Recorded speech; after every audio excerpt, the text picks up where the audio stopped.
In these 15 terrifying films inspired by actual events, the details may be altered for cinematic effect, but the stories remain close enough to the real incidents that you can't dismiss them as complete fiction. 1. Zodiac, 2007. Anyone with a passing interest in true crime is familiar with the Zodiac killer, who terrorized San Francisco with a string of still unsolved murders in the 1960s. But David Fincher's chilling masterpiece is less about the slayings, though he reenacts several of them in unnerving detail, than the rabbit hole the killer opened up with the maddening puzzles and coded messages he disseminated through the press. The case fully consumed political cartoonist Robert Graysmith, played by Jake Gyllenhaal, whose decades-long obsession with uncovering the Zodiac's identity cost him his marriage. Given how, every few years, some new theory arises about who committed the killings, he's clearly far from the only one. 2. The Amityville Horror, 1979. Driven by a marketing campaign playing up its supposedly truthful bona fides, this haunted house tale became a significant left-field success during the post-The Exorcist horror boom of the late 70s. Based on the book by Jay Anson, it depicts the supernatural harassment experienced by the Lutz family upon moving into an old house in Long Island that had previously been the site of a grisly mass murder.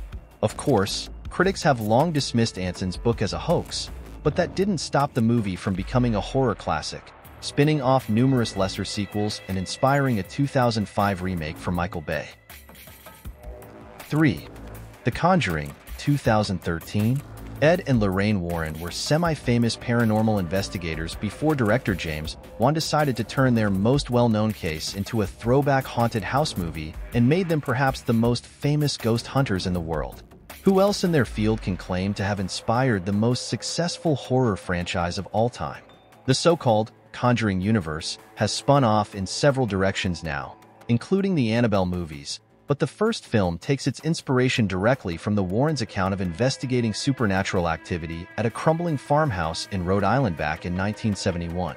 It gleefully mashes up numerous classic horror tropes, including many jump scares, and proved that Wan, previously known for the torture porn Saw franchise, could conjure up more than just nausea. 4. Poltergeist, 1982. 3 years after the Amityville Horror, director Tobe Hooper effectively Spielbergized the modern haunted house movie, with an assist from Steven Spielberg himself, who produced and possibly, maybe ghost-directed some of it, turning in a horror classic. And like Amityville, it takes inspiration from an actual haunting. In the 1950s, the curious case of the Herman house in suburban Long Island became a national media story after the family brought in a paranormal investigator to diagnose unusual activity, such as randomly popping bottles and objects moving on their own. The house did not ultimately vanish into an interdimensional portal, however. 5. Compliance, 2012. The incident that inspired this indie thriller didn't end in death or involve any sort of bloodshed, but it is nonetheless deeply disturbing, and not without torture. In 2004, a man claiming to be a police officer called a fast food restaurant in rural Kentucky and managed to convince the employee who answered to strip search her coworker, the first in a series of rapidly mounting indignities. Craig Zobel's claustrophobic drama doesn't exploit the humiliation of what turned out to be an incredibly fucked-up prank call, but uses it as a springboard to explore the American fealty to authority. 6.10 Rillington Place, 1971. Film. John Christie is perhaps second to Jack the Ripper as London's most infamous serial killer, an unassuming postman who, in the 1940s and 50s, strangled at least 8 women, including his wife, and hid their corpses in the walls of his Notting Hill flat. Richard Fleischer's account of his killing spree is an underseen gem of the true crime genre, featuring a truly chilling lead performance from Richard Attenborough, which the actor claimed haunted him for a long while afterward. 7. Open Water, 2003. It's one of those scenarios your subconscious always seems to generate just as you're moments away from drifting off to sleep. Wouldn't it absolutely suck to go scuba diving and end up stranded in the middle of the ocean? Americans Tom and Eileen Lonergan lived that nightmare in 1998, when the boat taking tourists out to explore the Great Barrier Reef accidentally departed without them. Whoops. How long they actually lived is unclear. Their bodies were never found. But filmmaker Chris Kintis has an idea of what happened to them. and it involves a horde of hungry sharks. Watching a helpless couple on the verge of becoming bobbing meat snacks doesn't sound like much of a movie premise, but Quintus, who shot in the actual ocean, using real-live sharks, lends the incident a severely anxious realism that keeps your stomach sufficiently tied for 80 minutes. 8. Snowtown, 2011. Is it possible for a movie to seem too real? In its account of the so-called barrel murders that haunted a poor Australian suburb in the 1990s, Snowtown lives alongside Henry, Portrait of a Serial Killer, as a film that brings viewers a little too close to the darkest corners of humanity to qualify as entertainment. For 7 years, a group of 4 men, led by John Bunting, carried out a series of gruesome slayings, mostly targeting alleged pedophiles and homosexuals. Director Justin Kurzel focuses particularly on how Bunting recruited an abused teenager into assisting him, and spares few details. No, it's not something you casually throw on during a boring night in. But if you're ever compelled to stare directly into the abyss of the human psyche, there may be no darker portal in movies. 9. The Birds, 1963. Unlike practically everything else in his oeuvre, whose influence has only grown over time, Alfred Hitchcock's most ludicrous film looks increasingly absurd with age, standing closer to The Blob or The Day of the Triffids than Psycho. But the story isn't just some bizarre flash of inspiration he had after having his lunch stolen by a pigeon. In 1961, birds in the coastal town of Capitola, California, suddenly began dive-bombing homes and cars and vomiting up half-digested food. It took scientists years to determine that their mania was caused by toxic algae, and not any of the more metaphorical theories Hitch seemed to suggest. Nature turning against man, female sexual repression, etc. In any case, for all its goofiness, it still managed to make the sight of a flock of seagulls standing together forever seem vaguely menacing. 10. Dead Ringers, 1988. Imagine the look of deranged glee that spread across David Cronenberg's face when he read a New York Magazine article about the Marcus brothers, twin gynecologists who died simultaneously of drug overdoses in 1975. Cronenberg, of course, wildly embellishes their shared decline, using the case as a jumping-off point to examine male sexual anxiety, among other things, in the most skin-crawling, off-putting, distinctly Cronenbergian way possible.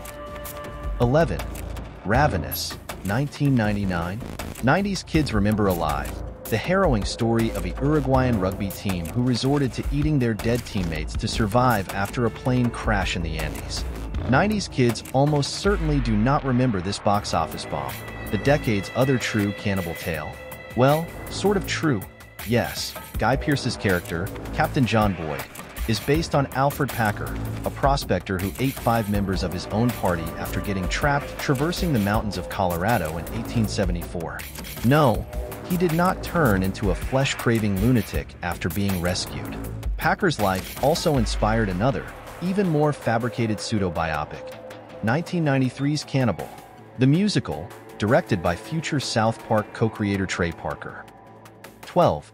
Borderland, 2007. In the late 80s, the Mexican border state of Tamaulipas was terrorized by a group of so-called narco-Satanists, a clan of drug-dealing occultists who practiced ritual human sacrifice as a means of assisting their associated cartel.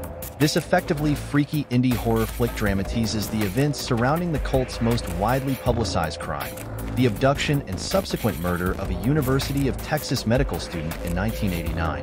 While the film embellishes the details, a lot of it is more factual than you might think. A horrifying thought. 13. The Exorcism of Emily Rose, 2005. In ultra-religious circles, exorcisms are, of course, a very real and not outmoded practice. Even The Exorcist was loosely based on an actual incident, but The Exorcism of Emily Rose is more specific in its inspiration. In 1975, a young German woman named Anneliese Michel began experiencing seizures and hallucinations. At the behest of her Catholic parents, 2 local priests initiated dozens of exorcism rites until she eventually died from malnutrition. Her parents were then charged with negligent homicide. Director Scott Derrickson blends those facts with a liberal sprinkling of fiction, creating an interesting mix of psychological thriller, demonic horror, and courtroom drama. 14. Fire in the Sky, 1993. Alien abduction may stretch the definition for true story, and skeptics have certainly tried to throw doubt on logger Travis Walton's account of being sucked into a spaceship, violently probed, then deposited on the side of an Arizona highway. Whether or not it actually happened, and for the record, Walton and his co-workers who witnessed his alleged extraterrestrial kidnapping have all passed polygraph tests. The depiction of Walton's abduction and fire in the sky is one of the most horrifying scenes in 90s cinema. Vivid, nightmarish, and worst of all, totally believable. 15. Winchester, 2018. It's not a great movie, even with Helen Mirren in the lead role, but it is a great, weird piece of lore. As the legend goes, after the sudden passing of her husband, gunmaker William Winchester, his widow, Sarah, began making odd additions to their Northern California mansion. Hundreds of extra rooms, random doors, stairways to nowhere, supposedly at the behest of the spirits of those killed by her namesake rifle. It's mostly hogwash. The renovations were primarily the result of hasty repairs following the 1906 San Francisco earthquake. But hey, when choosing between myth and fact, film the myth.